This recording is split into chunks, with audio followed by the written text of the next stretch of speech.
I don't know what to do with this situation. Help me make a decision, because decisions are hard. And when we don't make them, when we don't make a decision, we're still making a decision. And I think a lot of our lives as moms, because we don't want to rock the boat and we want to be nurturing and we want to make everybody happy, is we let a lot of people make a lot of our choices for us.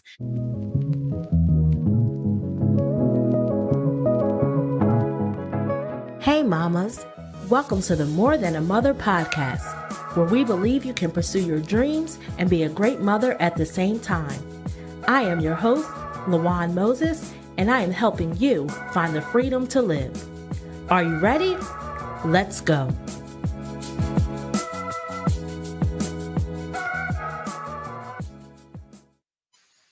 Hey friends, welcome back to the More Than a Mother podcast. This is your host, LaJuan Moses, and I am back with you again for another great episode. If this is your first time listening at More Than a Mother podcast, we are helping moms to create a life outside of motherhood without sacrificing their family time. We believe that moms can pursue their dreams and be great moms at the same time. My guest today is Dana Malstaff, the CEO and founder of Boss Mom. Dana launched the Boss Mom brand with her first book, Boss Mom, The Ultimate Guide to Raising a Business and Nurturing Your Family Like a Pro in 2015 that started an international movement. The Boss Moms Facebook community has organically grown to over 40,000 members, and there are now Boss Mom local meetups in over 80 cities. Dana believes that we need to show our children that doing what we love can be financially viable. I sat down today to talk with Dana about her journey to forming Boss Mom and how it has evolved over the years, and she just left a few tips with us that she had to share and how she operates her day-to-day life and building her business while being a great mom at the same time. Let's take a listen to my interview with Dana. Hey, Dana, how are you today? I am doing good. Welcome to the More Than a Mother show. I am so happy to have you here today. If you could just take a moment and introduce yourself to my audience. Yeah, sure. So I'm Dana Malstaff. I am the founder and CEO of Boss Mom, which was launched in 2015 when I wrote the book, Boss Mom, The Ultimate Guide to Raising a Business and Nurturing Your Family Like a Pro. And yeah, we've been growing it for the last 6 years. And I basically, when I quit my job, and by quit my job, I mean they were doing this big this big shift and I was going to get let go. And so I sort of proactively resigned and started my consulting business and been trying to get pregnant and wasn't having any luck. And then I quit my job and everybody took me out drinking and God said, hey, it looks like you've got some time on your hands. Maybe you should have a baby. So I joke that I became a boss and a mom literally in the same 24-hour period. And so it's serendipitous that Boss Mom became the brand 2 years later. So that's basically we've been boss momming everything for the last 6 years. We've grown an amazing community and continue to grow because there's just a lot of us out there that have multiple dreams, I would say. Yes, that is so true. And I have been following you and part of your community for many years, probably from the beginning, because I think 2015, that was around the time I started, 2014, 2015, trying to figure out what I wanted to do with my life. And it took me till 2020 to get to this point. But I am so happy to have you here with me today. So at More Than a Mother podcast, we believe that you can be a great mom and pursue your dreams at the same time. However, none of us wake up as these great moms that are out here just living our dreams, living our best lives. We all have a story, a transformational journey that brought us to this point. So you kind of started telling us that story already, but if you could just share like what your aha moments were or transformational moments that put you on the path that you're on today. Yeah. So actually quitting my job and then getting pregnant it was 2 years of not being successful. I felt unsuccessful as a mom. I felt unsuccessful as an entrepreneur. I didn't know how to do either of them well, but I knew I could do them well, which is extremely frustrating, by the way, for anybody who knows you're a capable, smart, wonderful, loving, awesome woman. And then to have none of the things you're doing work, that is not a fun place to live. I had, a baby that was beautiful and amazing. And I also wanted to not be around him 24 hours a day, which made me feel like a horrible person. I, was doing business things, all of which people were telling telling me were awesome and nobody was giving me money. I was spending all my time in the wrong places. I spent time building a website and a logo and all of these things, and then having no idea how to sell or even what I was selling, to be honest. Right. And I spent 2 years in this. Let me say, I spent the 9 months leading up to Jake, my son, being born, feeling mostly isolated and like motivated and excited and feeling like there'd be momentum, but then feeling like there wasn't really anything happening at the same time. And it wasn't until basically one day I was sitting in a Panera and I looked up, and there I had my son, who was like 3 months old, sleeping next to me while I was trying to work. And I saw a mom, a grandma, and which is funny. My mom always yells because she was a grandma, but she was like only in her 50s. Oh, you know, my wow. mom's like, grandma makes me sound so old, but it was a woman and the, the grandma and the baby, and they were enjoying each other. And I was living in Columbus, Ohio at the time. And I'm very close to my mom and my stepdad. And I remember just crying in this Panera. And I called my husband at the time and I just said, what do you think about moving to California? Like, I miss my family. We need the support. And I just, I don't have a place to drive anymore. Like, and he was in banking, so he could move technically. And he said it was 11 below zero, like wind chill in Columbus, Ohio. And he was like, let's do it tomorrow. Like, when do you want to? Yes, this is not a hard decision. Great. You want me to move to Southern California? I have no problem with that. And within 3 months, we had sold our house. He had switched jobs and we had moved to San Diego. And a couple things, when you talk about real big catalysts and aha moments, a couple things happened. When we moved here, there was an immediate change. And one of the immediate changes was that in Columbus, Ohio, nobody had babies that I knew, and nobody had businesses. They all had jobs, right? They all went somewhere and worked for somebody else. And and even trying to join entrepreneurial groups, they were all looking to start brick and mortar businesses, things like that. It wasn't relatable to me. When I moved out here, everybody was a mom. All the groups that I went to were women with kids and kids at home. They were starting businesses. They were more coaching, digital, all of these things that, they had the same aspirations I had. And that saying that, like, you are the sum of the 5 people you surround yourself with, I think we all think that means surround ourselves with the people that we wish we were. Right? Surround yourself with the mentors and those things. But I learned very quickly that no. Surround yourself with the people that are like you, that are doing the things you have, that have the same struggles that you have, because those are the people that make you feel like you're not crazy. Sometimes when you just surround yourself by mentors and people to look up to, then you feel behind. And I think we need to have a nice equilibrium, like space where you have people behind you, people in proximity to you, and people ahead of you, so you feel like you're part of the pack, you're moving in the right direction. And so that was a big change for me. But it was still another year before I decided to write a book, and thought I was going to write a business book, and ended up writing Boss Mom.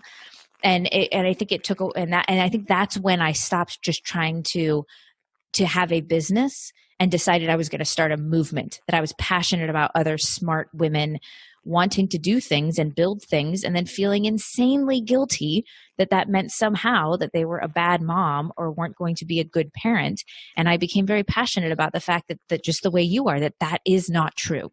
Right. And what I found is that if I wanted to be able to coach people from a business perspective, which is where my gifts are, then I needed to be able to help them get past this thing, because this guilt and this trouble that people were having, and this challenge and this feeling, was mentally getting in the way of them making good progress from the business side. And so I think I learned both things coincide, and until we solve one problem, we can't solve the others. And that is so true. I mean, just bringing up that mom guilt in many conversations that I have with different people. I mean, mom guilt always comes up no matter what level you make it to, no matter where you go. There is just this underlying guilt that moms, for some reason, feel that we have to feel when we go out here and decide to live our dreams and live the lives that we desire, while also being moms at the same time. So, I mean, how did you navigate through your mom guilt that you were experiencing? It's so funny, because guilt, I remember I used to think that guilt was, it's like I felt this guilt, right? And so what I had to do was I had to figure out how to get rid of the guilt. And what I started to realize over time was I started to go, okay, well, just like for me, like I tell people, like, I'm not a big take medicine pills, right? So for me, if I get a headache, I don't immediately go, I should take some Tylenol or Ibu, I go, why am I getting this headache? Did I eat something weird? Am I somewhere with allergies? Did I not drink enough water today? Like, let me see if I could solve the problem at the root of the problem first. And there's this story that my very first mentor, who's my very first woman mentor, told me that I've kept with me forever. Like some of those things that stick with you. And it was pulling babies from a river, right? And so basically there's a little boy, he goes up to a river, he sees a baby float up, he takes the baby out of the river, brings it up to the village, and they come back down and more babies start floating up and they pull the babies out. And at the end of the day, they've created a very effective, very efficient system for pulling babies from the river. And the little boy decides to go to the other side of the river and ask the other village to stop putting babies in the river. And so when someone is doing something where they're solving the wrong part of the problem, right, is they're making an efficient way to deal with the problem as opposed to solving the problem. We call it pulling babies from a river, and it became this phrase, that we use in my family, in my circles.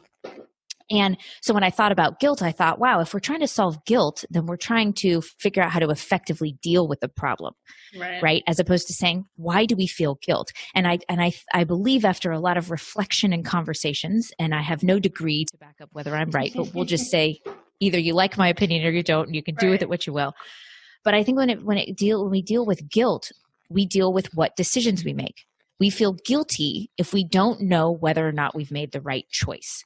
Right? So am I disciplining my child the right way? Is going off to do work or something I love taking away from my child? All these decisions, right? Like where we spend our time, where we are at priorities. We feel guilty when we aren't sure whether we made the right choice.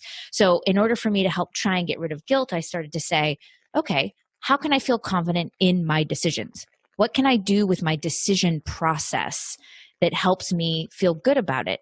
And so I started creating this, and I just did a live about this in the group, actually, talk about deal breakers and dream makers. So I need to make a list of what are the things I'm not willing to do, that even if an opportunity or a situation sounds good, that I can use this list of criteria and say it's good, but it's not good enough, right? So it's like, oh, I'll travel, but I'm not going to travel more than 2 days while my children are under 2, while my daughter's under 2.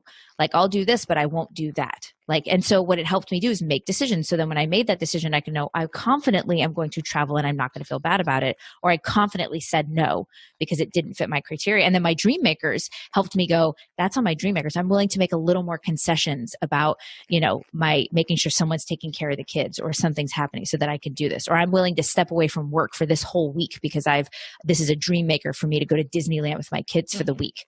Right. And all those things. And so when we talk about guilt, I think we just have to talk about decision making. And that's why I think part of what I've built is so much based around decision support. And the entire Boss Mom group is meant to be a think tank, really ultimately not so we can just pat each other on the back and say who you are is okay, because permissions are important, but it's to say, I don't know I don't know what to do with this situation. Help me make a decision, because decisions are hard.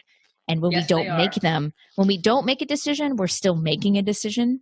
And I think a lot of our lives as moms, because we don't want to rock the boat and we want to be nurturing and we want to make everybody happy, is we let a lot of people make a lot of our choices for us inadvertently and subconsciously. And then we feel bad because we don't know what's the right decision. Right. And that was a really long way of answering your question, but I think that's the solution to guilt, is to not tackle the guilt, but to just tackle our confidence and decisions we're making. Right. But I think that's important how you pointed out, like, you have these deal breakers and dream makers, because we have this mentality, I think, as people, as women, that when it comes to decisions, one, we shouldn't make a decision, or it's like an all or nothing mentality. But when you break it down to, you have these certain lists, it's kind of that freedom to, I can make a choice, make a decision, as long as it fits within my criteria. And I mean, it's taking back that power that, as you said, we let others make the decisions for us because we sit there and we don't want to make a decision. And it's really, we are making a decision. We give our power away, and then we're the only ones that are miserable, and everyone else is doing okay because we poured into them, giving them everything they wanted, while we're like, okay, I just am here. So that's where that guilt and those feelings come into play. So when you deal with the root and what the actual process is, I mean, that is powerful in itself. Yeah. And I think because I get a lot of people that go, Dana, okay, deal breakers, dream makers, that sounds great. I don't even know where to start. We break things up generally. Everything I do in life, I break up into three areas, which is your environmental, emotional, and financial, right? So a lot of times we'll think people naturally go to the financial. They go, okay, well, this is what I want to make, and that kind of thing. So what I tell people is, okay, when you're thinking about anything, think about environmental first, right? Because even if we were thinking about like, what do you want your life to look like? Like, what do you want to, we generally say, okay, well, how much time can I spend with my kids? I need to drop everything, do this. My weekends are dedicated. Like society has given us these parameters. Well, when you have your own business, that doesn't work. Like 9 to 5 is no longer a relevant set of time, right? You get to choose. The world is your oyster, so to speak. So if you're thinking environmental, what do you want? Like I was just on interviewing somebody on a podcast, and we were talking about, because she helps teach music as a language for you and your baby. And I was saying that I read that your kids do a lot of like start to finish activities, and it's good to teach them activities that involve long-term progress. So I got a really hard puzzle and a thing that you can roll it up and put it away. And every couple days we break it out and I sit down and start doing puzzles, which I've always really enjoyed, but stopped doing because my babies can't do them. But now I just start doing it. And naturally, I don't even ask the kids to join me. I just roll it out and I start doing it. And then the kids join me. And then we have really fun conversations because they want to be with me. And to me, that was one of the environmental things I wanted, is that I love discussion and I love figuring out problems. So how can I do that with my children? How can I do that? Like, I don't like playing Barbies, and I don't, honestly, like, my kids make fun of me, but I don't want to run outside with you. I don't want to play ball. To be perfectly honest, Dad can do that, and that's great. I love building things out of cardboard and duct tape because that's what I did with my dad. So how can I create spaces for that? So we have a whole entire space on our patio where the hot glue gun can get glued in, and they have this whole like space with all of these different crafts. We constantly collect sticks and rocks and things and leaves so they could do that stuff. So for me, environmental goes, what kind of space do I want to live in? And then how do I create more intentional spaces that do that? Like from a business perspective, every single week I have to talk to somebody behind me, someone next to me, and someone in front of me, so that I remember that I'm smart. I remember that there's always a different point of view, and I can see where I want to go. And that's part of the environment I want. And then emotional, you got to decide. Like for me, emotionally, I want to feel space. I want to feel like there is time and there's freedom and that I'm not behind. Some people want to feel empowered and invigorated. They want to feel, loved and connected, whatever that feeling is you want. So for me, during this time when my kids are home, I stopped taking clients. I stopped, our group coaching program. I stopped all of these things and said, I'm not going to allow more than 2 hours. Today's a little bit of an exception, but my kids got to actually go to a camp today. But I'm not going to allow more than 2 hours of time of me being on calls, because I need triple the space I would normally need to feel like I'm not behind. Okay. And that's really important to me. So the more you guys can look at the emotional, the environmental, and the financial things of what you want, and get down to the nitty gritty, not the big stuff, but like the moments that you want to create, then you can intentionally set yourself up for success in those spaces. And then your guilt goes away, because I only need 30 minutes of me and my kids doing something insanely memorable and wonderful, and getting a cute picture of it and us talking about it later to feel like that day was great. I don't need 24 hours of memories with my kids, because that's not realistic. Right. But if I can facilitate a couple that really connect us, then I feel like I'm doing my job. And then the rest I can give myself a little grace for. Right. And that's good to give yourself that grace. And I mean, as you pointed out, having those 30 minutes, I think so many people feel they have to constantly give their all to their kids, and not recognizing there are 24 hours in a day. And we kind of discount that time, that it's really about the quality of that time, not the quantity, because you can spend hours with your kids, but if you're just sitting in the same room and everybody's all doing their own individual thing, doesn't really make that memory, isn't really quantifiable. So, I mean, putting it in that perspective to where you're getting these things, the deal breakers and the dream makers, and you have them in the categories, and then really putting kind of numbers to them and what it would look like for you as an individual, for you to have those and not feel that guilt. I mean, to me, that's just a great way to break it down, because those 30 minutes of time can mean more than those 10 hours of time that people like to spend. And you're giving your kids their attention while you're still addressing your needs as a woman, as a business owner, and everything else that you're doing. Yeah. And also like, because a lot of kids are home. And even in the summer, a lot of kids are home anyway. I was trying to do this remote learning and I was feeling horribly guilty because it was hard to manage both of those. Either I was really good at the teaching my kid and making sure I was doing all the things, and I was really crappy at getting my business and the things done. And I was staying up till 2 a.m. and things which I hadn't done in years. And I was only doing one or the other. And so when I sat down and I said, okay, what do I feel like my son needs the most help in where I can be the most helpful, right? Because teaching him math is not my forte, right? I went to sit down and draw him a hexagon. I drew an octagon. He's like, Mom, that has too many sides. And I was like, yeah, that's about right. That's about, right. Because my brain isn't there. But I love writing. My dad is, an author. I'm an author. I'm a journalism major. I love the act of, writing. I love the act of reading. And so what we did is, instead of him doing writing exercises on a piece of paper that he didn't like and I didn't like, I started making these little booklets. I took pieces of paper, I cut them into fourths, I stapled them.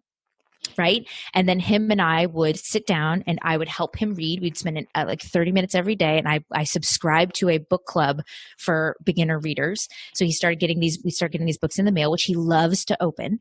And we'd sit down and we'd read 2 books and I'd do videos of it. And I'd like give him like good accolades for doing it. And it was our time together. And then afterwards we'd take out one of the paper and I'd say, let's rewrite this story the way you want it. Right. So one's about a baby. Let's make that baby a pirate. Like he's like, I want to pay baby to be a pirate and I want to find a treasure. So we'd practice his reading and writing, but not as an exercise, but as story building. And then I got to teach him a good story has a beginning, a middle, and an end. We have to set up the characters, and then the characters have to have an action. And what did the characters learn? And so I'm getting to do these things that are really fulfilling for me, that I feel like is making him like leaving a legacy of storytelling, which is really valuable in my family. Right. But we're doing it in a fun way. So we're still getting his homework done. He's still doing the amount of writing and the amount of reading he needs, but we've created a way for me to actually enjoy it, as opposed to sitting down and doing homework being this painful time. And the only painful time is the 30 minutes to do the math homework, which neither of us like, but we both go, let's have an ice cream while we're doing the math homework. Cause right. Math is not, we don't like math, but when we sit and do the writing, it's fun and it's engaging. And so I took what we had to do, and instead of being angry about it, which I was for a couple months, I reframed it and said, how can I do this in a way where we're focusing on one thing I think is valuable, but infuse who I am and what I care about into what we have to do. And it's transformed it into something that's really actually enjoyable. Right. And you couldn't change the situation, but what you could change was your perspective and how you handled it. And that comes into play in many areas of life where our situation may be, we're stuck in this pandemic, stuck in the house, all these different things. So we can really look at the bad side of the pandemic and things going around us, or we can kind of flip it and see, okay, change our perspective so that we can get the most out of it and see the good in the situation, instead of always seeing like the bad and what we don't have. We can see the things that we do have and the things we can do. Yeah. Yeah. And I will tell everybody too, because I always like to mention, look, I have a sense of I've been fortunate in a lot of ways. I have a good business. I make good money. My business did take a hit during this particular time, but not enough to cause financial hardship for me, those kinds of things. So I always recognize that I don't have some of those things that pull us into that space where we feel like we're in survival mode. However, I always like to tell people I'm a single parent, which means half of the time I had it's just me. It's me and 2 kids. That's right. It. So I do understand what it's like if your husband still goes to work and you're the one where that burden falls on you. And I hate to call it a burden, but let's be honest, like making sure your kids don't die is kind of, right. It's a job in itself. Like the parenting and making sure they turn into good human beings is one thing. Making sure they eat and survive is another. And then making sure they're loved and cared for and nurtured and you have memories together. Those are 3 whole different jobs. Yes, they are. That we do every single day. You add on being a business owner, being an individual woman, being a wife, being a daughter, being a friend. We've got 7 different jobs we're doing every single day. So while I do feel extremely lucky, I like to tell people I do understand what it feels like to feel alone and feel isolated and all of those things. So whenever you feel like anything I'm talking about or anybody else is talking about is just too hard to do, just give yourself a day. Go and take a bath and cry. Go watch The Notebook and weep it out, like proactively let it out of your system and be like, there is no possibility that every day is going to be great. Like all you can do is to create some great moments. And sometimes they're going to feel farther away from each other than normal. And sometimes they're going to stack up. But the more that you just give yourself some grace and just try a little bit, I think the more it evens itself out. Yes. And giving yourself grace is so important. And I like how you shared that being a single parent and you reach a certain level of success, it doesn't stop you from experiencing things that normal people experience. And I think that's where it kind of gets lost in the shuffle, where we see people online or they've reached this certain level of success and things of that nature, to where we're just like, oh, they are living their best life. They have it all together. And it's like, no, you're going to experience things on every level. So it's really forming those coping skills and coping mechanism, as you said, allowing yourself to live through those bad moments and get through those days and recognizing that things can change and things will change if you just keep going. I hope you are enjoying this episode as much as I am. Before we dive back into this great episode, I just wanted to take a moment and answer one of the most frequent questions that I get asked all the time. People are constantly asking me, Lawan, how do you do it all? You're working, running a business, raising a family, you have a podcast, a spouse, a life, and you are just doing all these things. Girl, I need to know, how are you doing it? Well, I'm excited to announce to you that I have put together a signature process for how I get it all done. My course, From Overwhelmed to Organized, Managing Family, Business, and All Things in Between, will finally answer the questions for you as to how I do it all. This course is designed to help you stop being busy, help you figure out work-life balance, how to set boundaries, and get your priorities in order. And we do all of this in this course and so much more. I mean, are you tired of feeling stressed, overwhelmed, and anxious? Are you ready to reduce that overwhelm and minimize the guilt in all areas of your life? And how about that work-life balance thing that is just always there? Are you ready to stop struggling to achieve it and instead find a way to create a plan to become more productive and less busy? Because time is of value and I don't want you wasting any more time spinning your wheels, I put together this course to help you dive through and answer all those questions and come up with your own process to get it all done. That's right. I do this every day. I do it all the time. I would not teach you anything that I have not actively done myself.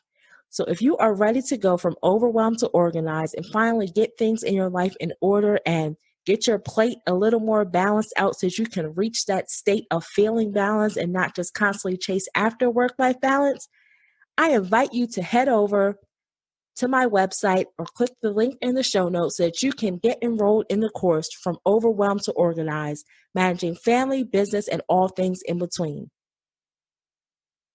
I can't wait to see you inside the course and take this journey with you. This course is truly life-changing. It is a process that you can use over and over again. And trust me, I wouldn't give you anything that I don't do myself. So believe me, I know it works because here I am on this podcast and doing all the things, and I still have my sanity. And best of all, I'm doing all of it without sacrificing my family time. So if that sounds like a plan to you, hit the link in the show notes or head over to my website and sign up now for my course From Overwhelmed to Organized. Now back to this great episode. Yeah, it's so funny because I get people that'll I'll get on an interview or get on a call or something like that. And I've had it where people are like, oh my gosh, Dana, I can't believe I'm talking to you. And I'm like, why? They're like, well, I follow you and you're kind of famous. I was like, dude, 30 minutes ago, my son just asked me to come wipe his butt and examine his poop. I am literally as a normal human being as it gets. A photographer makes me look really good sometimes, Right. But I am I'm a hot mess at least once a week. And I say that with pride because I think balance is, I've got this question a lot, but for all of the moms listening, balance is not happy or sad. To me, balance is every single week you experience a wide range of emotions. Your balanced meal is not chicken one day, broccoli the next. A balanced meal is a balance of all the nutrients you need to run effectively. And as human beings, we need to experience all emotions effectively. You cannot be happy if you do not understand what sadness feels like. You cannot feel true joy and excitement and love unless you know what emptiness and being lonely feels like. Like those juxtapositions of emotions are important. And we get angry that our kids feel all of those emotions every single day. But that's because we like block ourselves. Like we are told being emotionless is what you do. You've got to be strong. You've got to be that steady rock. Well, you know what? The water that flows all the time and changes all the time wears down those rocks. So either you can be the rock and the foundation that slowly whittles away and then it like goes out of existence, or you can be the flowing, water that is the most powerful current, but you are a current that flows wherever it needs to go. Like let yourself feel the feels. And if you need to do it in the bathroom while nobody's watching, that's totally fine. But like own it, be proud for it, right? Because you can't move into happiness until you can move through the sadness. And the more you try to fight it, the longer it stays. And I think we do that with our guilt. And our businesses and our everything. Like we just feel bad. And I'd say like, just own it. Yes, own it. Yeah, we do. So tell me more about Boss Moms and all the great things you are doing in business. Oh, goodness. Well, during this time, it's really interesting because I always talk about these, I had Jake and, decided to launch this business. I kind of guess it happened at the same time. When I was pregnant with my daughter, I decided to write the book Boss Mom, which everybody was like, this is a horrible idea. So I basically was 7 months pregnant, moving into a new house, and writing this book. I wrote half when I was pregnant, half when I had her. Every time something big happens that is a massive disruptor to our normal routines and our going with the normal flow of everyday stuff is when some of my biggest aha moments and ideas happen. So right now, we go through the first month in March where I was just bitter and angry and was like, this is so unfair, right? But then had moved into a place where I said, okay, I've got to stop having so many meetings because I need to create this space because that's the emotional space, that I want. And I want this to create this right environment for me. And so in doing that, it started to get me to think, okay, what's the thing I do want to work on that I haven't been working on because I've been on all these calls and I'm fortunate enough that my brand is big enough that a lot of people call me and they want to hire me. And it's less work now than it was 5 years ago to get clients. However, those clients take up time. So when I didn't have those, we launched back in February of this year a rebranded version really of an old membership we had. And we renamed it the Nurture to Convert Society. Well, it's based off of a system that I believe that to simplify your business, the way to build authority and grow your clout online and build your business in a way that doesn't take over your life. And it's grown. People are loving it. It grows every single day without me even really trying with doing the things we normally do. And so figuring out how to make that better, how to scale that, how to do that has become 100% of my time, and giving myself space to dig deeper into those things to figure out how can we make this experience better? What problem are we really solving? How can I go back to old things I did and incorporate it into this new thing that we have? That has become 100%. And I've got to say, I feel really fulfilled by it. I feel as though this scary time has yielded a requirement of me to really think about what I want and what I care about. And when I did that assessment of the environment and the emotional and the financial, when my kids hit the 12-year mark and they are really figuring out what the world is about and what they believe, I want to not have to work. I want to be able to get, my work done a couple hours a day, so that when they come home, I'm the voice. I get to help them make decisions, not their friends' parents, not their teachers, but that I'm the one that gets to help give them that moral compass. That's really important to me for the future that I want. And so the society is the sort of scaled way that we could do that. And so that's 100% of our focus is our Nurture to Convert Society, which is it's been a really fun process the last couple months, even during this tough time.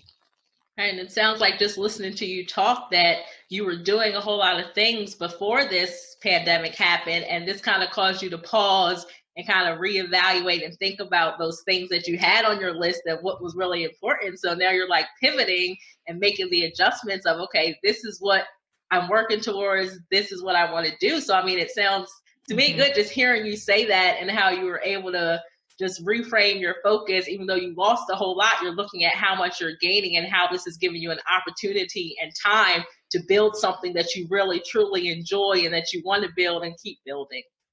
Yeah. And I'll say too, because I'd say from a pivoting standpoint, we aren't necessarily, we're not pivoting what we're doing because we were doing all three of the things. I was doing my group coaching, my one-on-one, and the society. What I pivoted from was my priority, which I think is really important to say. The reason I think it's important to say because a lot of us do too much. So I would highly recommend anybody read the Essentialism book. It's by Greg something or other, because I think there may be more than one. The book cover, if you look, I listened to it because I listen to books more than I read business books.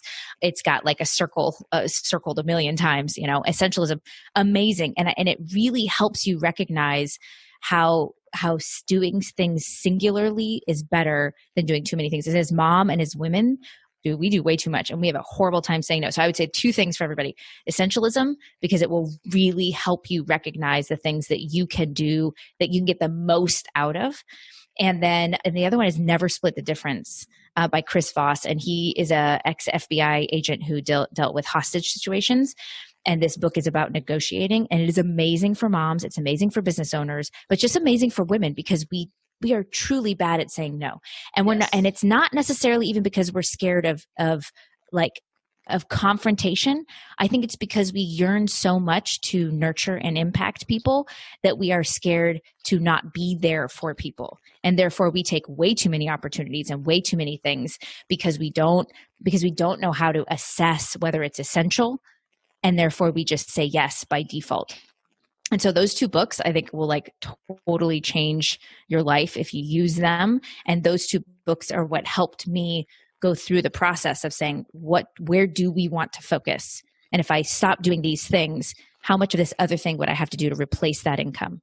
And what would my environment look like? And it would help me from an emotional standpoint because I would have more space to brainstorm and discuss, right? And from an environmental standpoint, I'm able to now surround myself I'm able to scale so that I can actually impact more people, which is important because Boss Mom is meant to be a launch pad for women, not just a place where you learn stuff. It's like, that's why our Facebook group, we want people to connect and to grow together outside of us. Like that's why we do our internship. That's why we do all of these things because we're meant to be a launch pad because I want everybody to succeed. And if I have skills that can help them do that, whether that's through my coursework or whether that's through me, recommending them to people or talking about them on podcasts or helping them connect through the Facebook group, like that's what I want. And so, yeah, those two books I'd highly recommend because they can help guide you.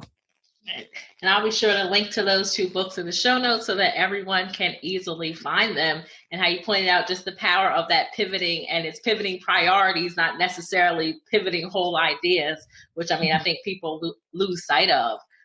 So what would you say has been the most rewarding part of your life journey so far? Oh, holy moly. I honestly, I'm a big person. I've always been the kind of person that is much more about the experiences we have versus the end result. I think that one of the things that I've loved is actually getting older. So my birthday's in 4 days. I think it's a couple days after this interview. I turned 39 and I feel better than I have any other time. I feel more me.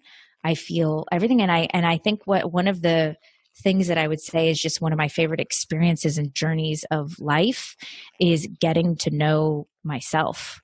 I remember in college, I dated a guy for 3 months my freshman year, and I pretended I liked wrestling, because he was cute enough. And then at some point you're just like, I really don't like wrestling, and I don't want to watch it. I want to do other things. And I think that I surround myself with the people I like and I want to be around. I have the conversations I want. I do the things I want. I say no to more of the things I don't want.